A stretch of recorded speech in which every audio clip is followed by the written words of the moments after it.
నువ్వు నేర్చుకోవాల్సిన విషయాలు చాలా ఉన్నాయి ధర్మరాజా, నువ్వు నడువు అని చెప్పి తీసుకుపోయినాడు. పోతే భీష్ముడు అడుగుతున్నాడు, అయ్యా నువ్వే పెద్ద గురువు కదా, కృష్ణం అంటే జగద్గురు, కృష్ణుడు జగత్తుకే గురువు, నువ్వు మంచి మాటలు నేర్పాలి కానీ నీకంటే పెద్ద గురువు అని నా దగ్గరికి ఎందుకు తీసుకువచ్చావని చెప్పి భీష్ముడు పాపం అపశయం వేసి అడుగుతున్నాడు. అడిగితే నేను సాందీపని వద్ద నేర్చుకున్న విద్య తక్కువనయ్యా, కానీ జీవిత విద్య మొత్తం కూడా నువ్వే నేర్చావు, నీవే నాకంటే పెద్ద గురువు అంటూ భీష్ముడిని పొగుడుతూ కృష్ణ పరమాత్మ ఆయన దగ్గరికి ధర్మరాజుని తీసుకువచ్చాడు. మీ అందరికీ తెలుసు, ధర్మరాజు వచ్చేసి కోన్వస్మిన్ సాంప్రదంలోకే గుణవాన్ కస్య వీర్యవాన్ ధర్మజ్ఞస్య కృతజ్ఞస్య. విష్ణు సహస్రనామాల్లో ముందు పూర్వపీఠికలో ఉన్నదంతా కూడా ప్రశ్నలే ఉంటాయి. ఎవరిని మొక్కితే మంచి జరుగుతుంది, ఎలాంటి వానికి దండం పెట్టాలి, గోధర్మ సర్వధర్మాణం భవత పరమోమత కింజపన్ ముచ్యతే జంతు జన్మ సంసార బంధన. ఈ జన్మ సంసార బంధనాన్ని విముక్తి పొందాలంటే ఈ జంతువు వంటి మానవుడు ఏం చెయ్యాలి అని చెప్పి ఎన్నో ప్రశ్నలు అడుగుతాడు ధర్మరాజు. వాటన్నిటికీ వరుసగా జవాబు చెప్తూ, అయ్యా యాని నామాని గౌణాని విఖ్యాతాని మహాత్మనః ఋషిభి పరిగీతాని తాని వక్ష్యామి భూతయే. నీకు సంపత్తి కొరకు నువ్వు రాజ్యం సుభిక్షంగా పరిపాలించడం కోసం నేను ఎన్ని నామాలు ఉన్నాయో అవన్నీ నీకు చెబుతాను. దాన్ని సహస్రనామం అంటారు. ఈ విష్ణుమూర్తి యొక్క సహస్రనామాలు నీకు చెప్తాను, అవన్నీ వినమని చెప్పి విష్ణు సహస్రనామ స్తోత్రాన్ని భీష్ముల వారు ఆ పాండవులకు చెప్పడం, ముఖ్యంగా ధర్మరాజుకు చెప్పడం, వాళ్ళవన్నీ కూడా మనకు ఈ లోకానికి అందించడం జరిగింది అని చెప్పి చెప్తున్నారు. ఇంకా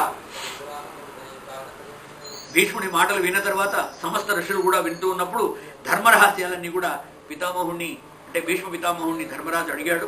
వాడు అడిగిన వాటికి అన్నిటికీ కూడా ఆయన స్త్రీ ధర్మాలు, రాజధర్మాలు, బ్రహ్మచర్య ధర్మాలు, బ్రాహ్మణ ధర్మాలు, వైశ్య ధర్మాలు, శూద్ర ధర్మాలు, క్షత్రియ ధర్మాలు, అన్ని రకాల ధర్మాలు ఆయన అడుగుతాడు.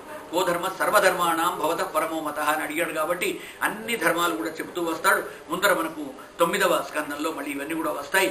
ఈ విధంగా కృష్ణుడికి ఆ భీష్ముల వారు నిన్ను నా దగ్గరికి తీసుకువచ్చిన కృష్ణుడికి నా నమస్కారం అంటూ భీష్మ స్తుతి అని ఒకటి గొప్ప స్తుతి ఉంది, స్తోత్ర కావ్యం. ఇక్కడ ఒక స్తోత్రం ఉంటుంది, అదంతా కూడా ప్రతి చోట విజయ సఖే రతిరస్తుమే అనవద్య, ఆ కృష్ణు యొక్క పాదాల యందు నాకు ప్రేమ కలుగాక అంటూ భీష్ముడు కృష్ణుడిని స్తుతిస్తూ ఒక 100 పద్యాలు చెబుతాడండి.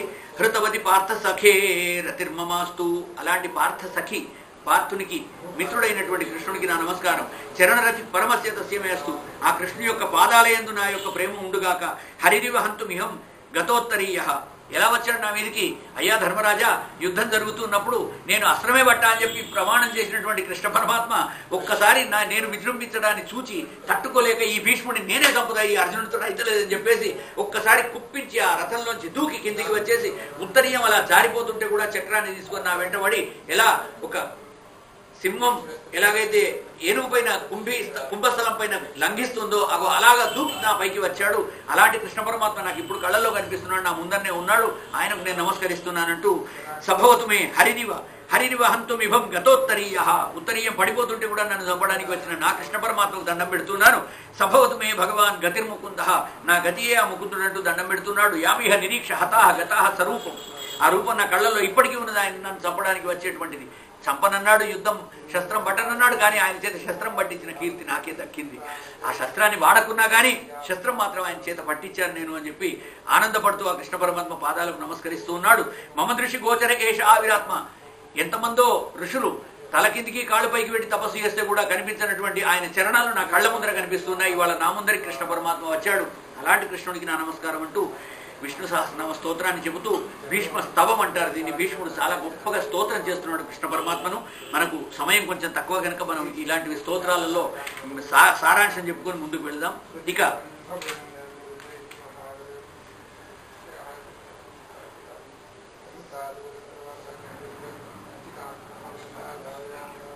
భీష్మ స్తుతి మళ్ళీ శూద్రవారిని అడుగుతున్నారు, పరీక్షిత్ యొక్క జననం గురించి చెప్పమంటే పరీక్షిత్ ఏమిటిదండి, పరీక్షిత్ అని ఆయన పేరు ఎందుకు వచ్చింది అని మళ్ళీ ఈ ఋషులు ఊరుకుంటారా? శూద్రవారిని పాపం ప్రశ్న వేస్తూ ఉన్నారు. ఎందుకు ఆయనకు పరీక్షిత్ అనే పేరు వచ్చిందంటే, పరీక్షిత్ మహారాజు ఉత్తర గర్భంలో వచ్చి జన్మించిన వెంటనే బయటకు వచ్చి పరీక్షగా చూస్తున్నాట.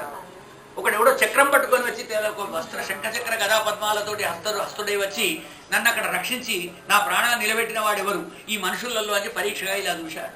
పరీక్షగా పుట్టంగానే పరీక్షగా చూశాడు కాబట్టి ఆయన పేరు పరీక్షిత్తు అని చెప్పి పేరు పెట్టారట. అలాగా పరీక్షిత్ మహారాజు యొక్క జననం జరిగిందయ్యా. ఆ ఉత్తర గర్భంలో శిశువును మృతుడు కాకుండా కాపాడి తీసుకువచ్చినటువంటి కృష్ణ పరమాత్మ ఆయన పునర్జీవితం చేశాడు. అలాంటి వాడు ఇక శౌనక మహర్షి వీరుడైనటువంటి ఆ పరీక్షిత్ మహారాజు పరీక్ష చేసి చూశాడు కాబట్టి అందరినీ కూడా శ్యామవర్ణ శోభితుడు మనం ఇంతకుముందు చెప్పుకున్నాం. సో ఆయన మేఘశ్యామం పీత కౌశేయవాసం శ్రీవత్సాంగం కౌస్తుభోద్భాసితాంగం పుణ్యోపేతం పుండరీకాయతాక్షం విష్ణుం వందే సర్వలోకైకనాథం. అలాంటి సర్వలోకైకనాథుడు మనకు కనిపించాడు. ఆయన ఎక్కడ ఉన్నాడు అంటూ చూశాడయ్యా. బయటకు వచ్చి చూడంగానే, ఆయన తల్లి గర్భం నుంచి వచ్చి చూడంగానే ఆయనకు అందరూ కూడా వీడు పరీక్ష చేసి చూస్తున్నాడు కాబట్టి వీడి పేరే పరీక్షిత్ అని చెప్పి పేరు పెట్టేశారు. ఇక యుధిష్ఠిరుడు అంటూ ఉన్నాడు, అప్యేష వంశ్యాన్ రాజర్షీన్ పుణ్యశ్లోకాన్ మహాత్మన అనువర్తిత స్విద్యశస సాధువాదేన సత్తమా. ఈ విధంగా ఆ పరీక్షిత్ మహారాజు మంచి ప్రజారంజక పాలన చేశాట. ఎలాంటి ప్రజారంజక పాలన చేశాడు అంటే, ప్రజలందరూ చాలా సుఖవంతంగా ఉన్నారు. రాముని రాజ్యంలో ప్రజలు ఎలా ఉన్నారో అగో ఆ విధంగా ప్రజలంతా కూడా శ్రీరాముని రాజ్యంలో ఉన్నట్టుగా సత్యసంధులై ఉన్నారు. అలాగే ఔషీనరుడు శిబి చక్రవర్తి వలె దాతలుగా ఉన్నాడు. ఇంకా ఈ పరీక్షిత్ మహారాజు రాముని వంటి ఔదార్య గుణం, శిబి చక్రవర్తి లాంటి దానగుణం ఉన్నది.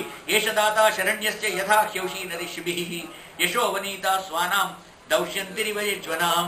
ఈ విధంగా దుష్యంతుని కుమారుడైనటువంటి భరతుని వలె యజ్ఞయాగాలన్నీ కూడా చేసేవాడు అవుతాడని చెప్పి అక్కడ ఉన్న బ్రాహ్మణులందరూ కూడా చెప్తూ ఉన్నారు. ఇంకా మీ వంశ కీర్తి ప్రతిష్టలను కూడా విస్తరింపజేసేటువంటి పుత్రుడు మీకు ఉదయించాడని చెప్పి బ్రాహ్మణులంతా కూడా దీవిస్తూ ఉన్నారు. ఇక తన తాత అయినటువంటి అర్జునుడి వంటి ధనుధరిలాగా హుతాశ ఇవ దుర్ధర్ష సముద్ర ఇవ దుస్తర, సముద్రంలాగా అంతం కనిపించినంత గొప్ప కీర్తి గలవాడవుతాడు. ఇంకా మృగేంద్ర ఇవ విక్రాంత, సింహం లాంటి బలపరాక్రమవంతుడైతాడు. నిషేవ్యో హిమవానివ, హిమవత్ పర్వతంలాగా అత్యున్నతంగా వీని కీర్తి వెలిగిపోతూ ఉంటుంది.